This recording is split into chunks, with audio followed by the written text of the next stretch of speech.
Israel పక్కాగా perfect సిస్టంతో కొడుతోంది. Missile, యుద్ధ విమానం ఏది మిస్ కావట్లేదు. ఏకంగా కొమైనీనే వితిన్ 24 అవర్స్లో లేపడేసింది. నిన్న ఉదయం 8 గంటలకి దాడులు చేస్తే నిన్న రాత్రికల్లా చావులు తేలిపోయింది.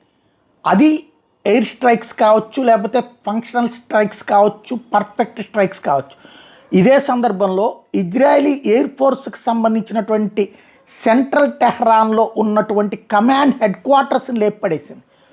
అది దాడి చేయడమే కాదు, శాటిలైట్ పిక్చర్స్ ద్వారా దాన్ని చిత్రీకరించింది. ఇదిగో అదే ఇరాన్కి సంబంధించినటువంటి వైమానిక దళానికి సంబంధించినటువంటి హెడ్ క్వార్టర్స్. ఆ మొత్తాన్ని బాంబులతో, మ్యునిషన్ బాంబ్స్తో, ఏది B-2 బాంబర్లతో, బంకర్ బస్టర్ బాంబులతో పేల్చి పడేసింది.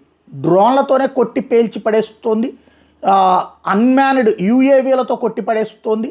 డైరెక్ట్ మిస్సైల్స్తో కొట్టి పడేస్తోంది. ఇది ఈ దృశ్యాల్ని విడుదల చేసింది.